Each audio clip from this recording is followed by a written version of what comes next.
తాకట్లో ఉన్న బంగారాన్ని విడిపించి ఆ రోజున మార్కెట్ ధర కట్టి మిగిలిన డబ్బును మీకు అందిస్తుంది కొమ్మూరి గోల్డ్.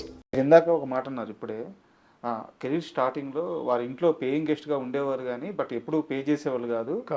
కానీ వాళ్ళు చూపించిన ఆదరణ గుర్తుపెట్టుకొని వాళ్ళకి ఇల్లు కట్టించారు, వాళ్ళ లైఫ్ సెటిల్ చేశారు, పెళ్లి చేశారని చెప్పారు.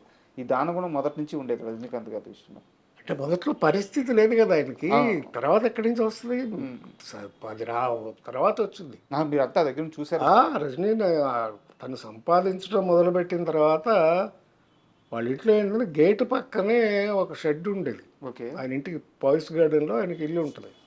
గేట్ దగ్గరే ఒక రూమ్, పెద్ద హాల్ లాంటి రూమ్ కట్టి దాంట్లో దిన్నవారి సరుకులు, పప్పులు, బెల్లాలు, బియ్యాలు అన్నీ, మొత్తం సరుకులన్నీ స్టోర్ చేసి పెట్టేవాడు.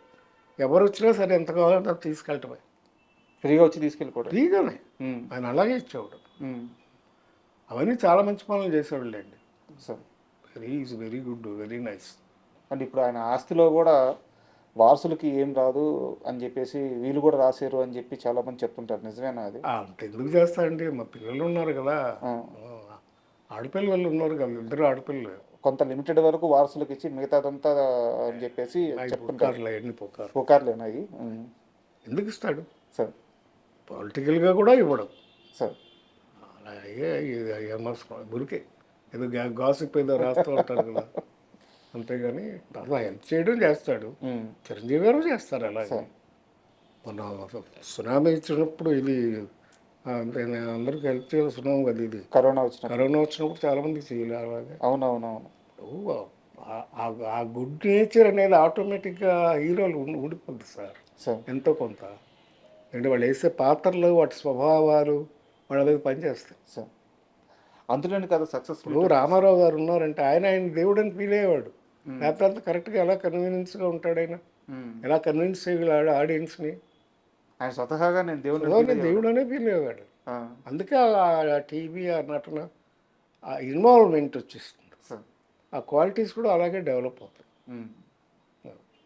సో అంతులేని కథ దర్శకుడు కె బాలచంద్ర గారి గురించి ఎంత చెప్పుకున్నా తక్కువే. ఎందుకంటే ఆయన మీకు లైఫ్ ఇచ్చారు, మాకు అద్భుతమైన సినిమాలు ఇచ్చారు.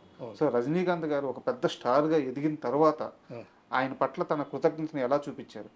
రజనీకాంత్ కానీ, కమల్ హాసన్ కానీ, బాలచంద్ర గారు ఉంటే ఎప్పుడు వీళ్ళు కూర్చుంటే నేను చూడలేదు. కుర్చీలో కూర్చుని చూడలేదు, ఎప్పుడు నిలబడే ఉంటారు ఇద్దరు, చేతులు కట్టుకుని నిలబడారు. మేము అందరం పైగా నేను ఎప్పుడు అనేప్పుడు కూర్చోండి అయ్యా, ఎందుకు అలా నిలబడతారు, కూర్చోండి అంటే కూర్చునేవాళ్ళం కాదు. అంత గౌరవం వాళ్ళంటే ఉంది. రజనీకాంత్ గారు చేసిన ఇంకో గొప్ప పని ఏంటంటే, కొంత స్టేజ్లో బాలచంద్ర గారి డాక్టర్ కూడా ప్రొడ్యూసర్, అల్లుడును డాక్టరు, వాడు ముత్తు తీస్తుంది వాళ్ళే. కాకుండా ఇంకా 2-3 కొన్ని సినిమాలు తీస్తే అప్పుడు నష్టపోయారు. ఆ టైంలోనే కథానాయకుడు రైట్స్ కొని మలయాళం సినిమా తీసుకొచ్చి తెలుగు వర్షను కథానాయకుడు సినిమా బాలచంద్ర గారికి ఇచ్చాడు ఆయన. డేట్స్ కొన్ని కోట్లు, ఎన్నో 7 కోట్లు 8 కోట్లు డబ్బు మిగిల్చి అది బాగా గురువు గారికి గురుదక్షిణగా ఇచ్చుకున్నట్టు. సో అలాంటి చాలా ఉన్నాయండి. అసలు గురువు అంటే గొప్ప ఇది ఇద్దరికి, కమల్ హాసన్కైనా అంతే, ఇంకైనా అంతే. అవసరానికి అలాగే చేసావు. అప్పుడు బాలచంద్ర గారికి మీరు ఇంక డైరెక్షన్ చేయొద్దు సార్ అంటే 100 సినిమాలు అయిపోయినాయి అప్పుడు. ఆయన ఆఖరికి చేసిన సినిమా ఉదయ్ కిరణ్ హీరోగా పొయ్యి అని, అబద్ధం పొయ్యి అనే సినిమాలో అదే లాస్ట్ పిక్చరు. దాని తర్వాత ఇక ఆయన మళ్ళీ డైరెక్ట్ చేయలేదు. మీ జీవితం మొత్తం సినిమాతో పాటే ట్రావెల్ అవుతూ ఉంది. అవును. ఏది మీకు ఎక్కువ సంతోషాన్ని ఇచ్చింది? ఏదో కెరీర్ బాగానే నడిచింది సార్. అట్లాగే నిర్మాత అయిన తర్వాత కూడా ఫస్ట్ పిక్చరే సక్సెస్ అయింది sir. Devanthakudu 100 days picture, S A Chandrasekhar garu director, Vijay వాళ్ళ ఫాదర్, విజయ్ ఫాదర్. ఇది విజయశాంతి చిరంజీవి గారితో సోలో హీరోయిన్ ఫస్ట్ పిక్చరు. నేను కూడా మంచి క్యారెక్టర్ చేయడం. అవును. దేవాంతకుడు సూపర్ హిట్ అయింది. ఇక్కడే సంధ్యా థియేటర్లో 100 డేస్ ఫంక్షన్ గ్రాండ్గా చేసాం. ఆ తర్వాత మళ్ళీ 4 ఏళ్ళకి మళ్ళీ నేను సినిమా తీద్దామని అడిగితే చిరంజీవి ఏమన్నా అంటే, అప్పుడు సుధాకర్కి, హరిప్రసాద్కి కూడా కొంచెం నేను హెల్ప్ చేద్దాం అనుకుంటున్నాను, అందుకని నీకు ఎక్స్పీరియన్స్ ఉంది కనుక నువ్వు ప్రొడక్షన్ చూసుకో, సార్ వాళ్ళిద్దరు కూడా షేర్ ఇచ్చి ముగ్గురు చేసుకోండి అని చెప్పి మళ్ళీ డేట్లు ఇచ్చాడు. నటుడిగా, డిస్ట్రిబ్యూటర్గా, నిర్మాతగా అన్ని దగ్గరలో మీరు సక్సెస్ అయ్యారు. అవునండి. ఈ మధ్యలో ఫైనాన్షియల్ క్రైసిస్ ఎక్కడి నుంచి వచ్చింది? ఫైనాన్షియల్ క్రైసిస్ లేదండి అసలు. ఉం? లేదు. లేదు.